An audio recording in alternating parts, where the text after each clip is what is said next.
안녕하세요. 오늘은 다육이 적심에 대한 이야기를 해볼까 합니다. 적심이라는 거는 다육이 얼굴을 자연적으로 나오게 하는 게 아니라 인위적으로 생장점 부분 위에서 줄기를 잘라서 얼굴을 만들어내는 방법이라고 말씀드리고 싶습니다. 주로 적심을 하는 품종은 재테크를 하기 위한 품종 중에 하나인데요. 예전에는 이 재테크에 대한 관심이 없을 때는 그냥 자기가 좋아하는 품종을 구입하기가 부담스러웠을 때 적심이라는 방법을 사용해서 커다란 군생을 만들 때 주로 사용했습니다. 근데 현재는 다육이 가격이 많이 떨어졌고, 그러고 이렇게 굳이 위험하게 적심을 통해서 번식을 할 이유가 없기 때문에 많은 사람들이 적심을 사용하지는 않고 있습니다. 그러나 방울복랑금이나 원종복랑금 아니면 재테크에 도움이 될 수 있는 다육이에 한해서 적심이라는 방법이 행해지고 있는데요. 적심을 했을 때 본 얼굴 잘라진 위에 부분의 아이들 같은 경우 큰 문제가 되지는 않지만, 그 아랫 부분에 하단에 지금 보시면 방울복랑금인데요. 지금 윗부분은 옆에다 옮겨 심었고, 지금 이제 잘라진 부분에 두 개의 얼굴이 나옵니다. 그러나 이 두 개, 운이 좋으면 세네 개까지 나올 수도 있는데, 대략적으로 하나, 두 개 정도 이렇게 얼굴이 나옵니다. 그러나 지금 많은 분들이 이렇게 해서 이제 재테크를 하기는 하는데, 자구가 나올 확률이, 그러니까 좋은 품종의 얼굴을 가진 자구가 나올 확률이 그렇게 크지는 않습니다. 지금 보시면 얼굴 하나가 올금으로 나오거나 아니면 색이 옅어지죠. 이렇게 잘랐을 경우 이런 현상들이 많이 이루어집니다. 그래서 재테크하는 사람들은 이렇게 본 얼굴을 자기가 가지고 있고, 이렇게 잘라진 얼굴에서 그늘에서 어느 정도 성장을 시킨 다음에 하나하나 잘라서 뿔을 내려서 판매를 주로 하는데요.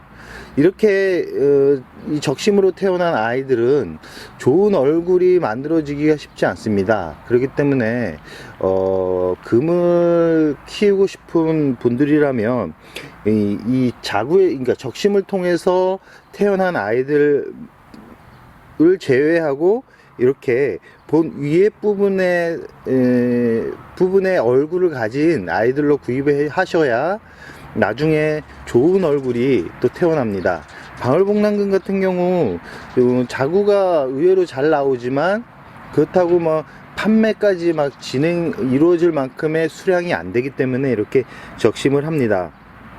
제가 오늘 적심 이야기를 왜 하냐면, 적심은 많은 분들이 커팅을 하면 많은 자구가 나올까? 라는 궁금증을 해결해 주기 위해서 오늘의 이야기를 담아 보았는데요. 적심이 좋은 방법 중에 하나입니다. 그렇지만 100% 이렇게 확률상 많은 자구가 나온다는 보장이 없기 때문에, 굳이 내가 재테크 목적이 아니라면 적심이라는 방법을 굳이 추천해 드리고 싶지는 않습니다. 적심은 자를 때 이 도구의 바이러스나 아니면 각종 다육이 안 좋은 그런 세균들이 묻어 있을 가능성이 높고, 그랬을 경우 이렇게 지금 이 부분은 적심을 하고 나서 소독약을 발라준 상태고요.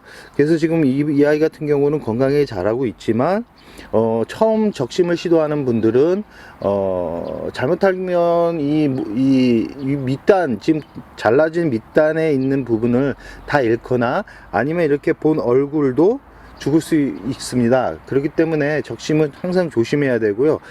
적심을 할 때는 저 같은 경우는 예전에 낚싯줄을 이용했습니다. 낚싯줄로 그 자르는 단면에 끼워서 X자 모양으로 해서 힘을 탁 치면 깨끗하게 잘리거든요. 근데 요즘은 도구가 워낙 좋아지고 커트 칼로 이렇게 잘라도 충분히 상처 없이 자를 수 있지만 꼭 소독을 하라는 말씀을 드리고 싶습니다. 예전에는 재테크 목적이 아니라 번식을 위한 적심이라고 아까 말씀드렸는데요. 주로 적심을 하는 대상은 웃자라거나 수영이 이렇게 생뚱맞게 이렇게 삐져나온 아이들을 제거해서 수영을 만들어 주기 위한 방법 중에 하나를 방법 중에 하나로 적심을 주로 사용을 했습니다.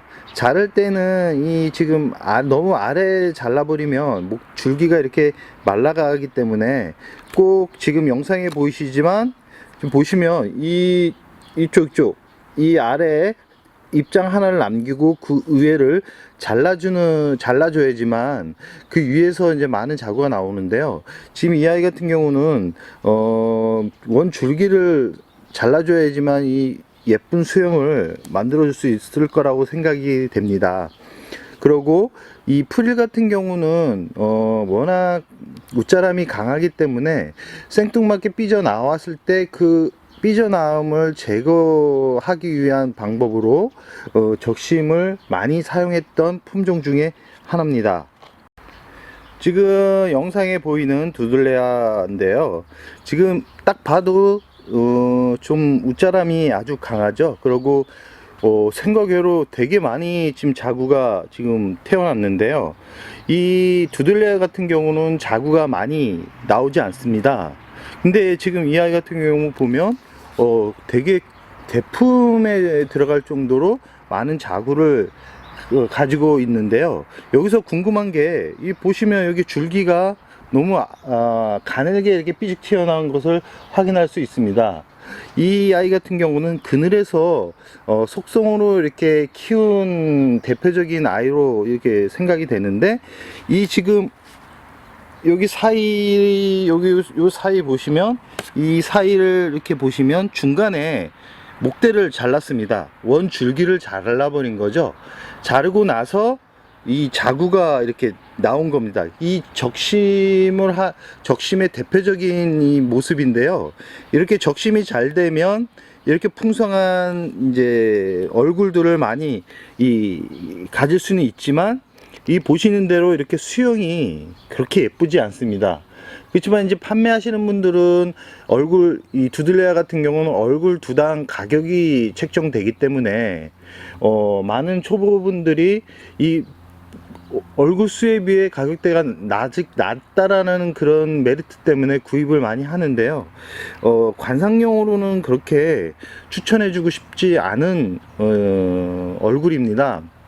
그래서 예전에는 중국 분들이 좋은 물건들을 가져갈 때 이 적심을 했냐 안 했냐에 따라서, 적심을 해도 적심을 한 이런 대품 군생이 예뻐도 이 자연군생으로 나온 이 아이들에 비해 가격이 많이 다운돼서 가져가기도 했습니다. 현재는 뭐 어떻게 진행되고 있는지는 모르겠는데, 불과 1년 전만 해도 자연군생이냐 이 적심군생이냐에 따라서 가격이 편차가 되게 심했습니다. 근데 지금은 뭐 적심 이렇게 이 풍성한 모습에 이 적심을 구별하기가 쉽지 않기 때문에 가격 차이가 그렇게 나지는 않는 것 같습니다. 저 같은 경우는 이렇게 잎이 가늘거나 이 줄기가 너무 가늘게 이렇게 삐져 나왔을 때는 꼭 판매를 하시는 분들한테 적심인지를 확인합니다. 그래서 적심이면 내가 마음에 드는 물건이라 그러면 약간 가격 흥정을 해서 구입을 하고, 아니면 구입을 하지 않습니다. 꼭 다육이를 구입할 때 얘기하고 싶은 부분 중에 하나고, 꼭 이 부분은 참고하셨다가 구입을 하고 나서 후회하는 일이 없길 바랍니다. 이렇게 적심에 대한 이야기를 해봤는데요. 끝으로 적심에 대한 간략한 이야기로 마무리를 하겠습니다. 적심은 풍성한 군생을 만들기 위한 방법 중에 하나입니다. 그렇지만 요즘은 재테크를 하기 위한 방법 방법 중에 하나로 많이 이제 좀 달라졌는데요.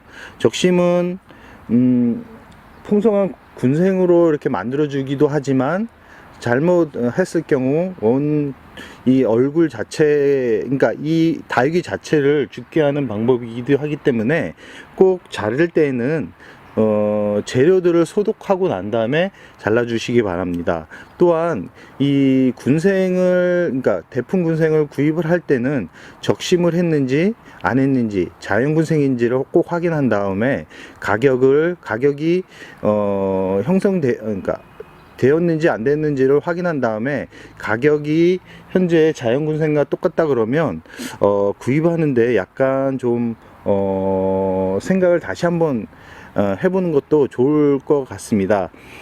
적심이 꼭 나쁘다는 것은 아닙니다. 나쁜 건 아닌데 원 목대에 상처를 주었기 때문에 예전 얼굴만큼 그렇게 예쁜 얼굴이 만들어지지는 않았던 것 같습니다. 뭐 제가 키우는 그런 능력이 없어서 그럴 수도 있지만 대부분 제가 적심을 했을 때 기존 얼굴보다는 약간 색도 다르고 성장도 약간 달랐습니다. 그리고 1, 2년 키웠을 때 약간 잔병이 좀 많이 온다라고 해야 되나요? 그런 아이들이 많았기 때문에 꼭 구입을 할 때는 적심이 아닌 자연군생을 택하고요. 굳이 내가 재테크 목적이 아니라면 굳이 적심을 해서 이렇게 번식을 할 필요성은 없다라고 생각이 들어서 오늘은 적심에 대한 이야기를 해보았습니다.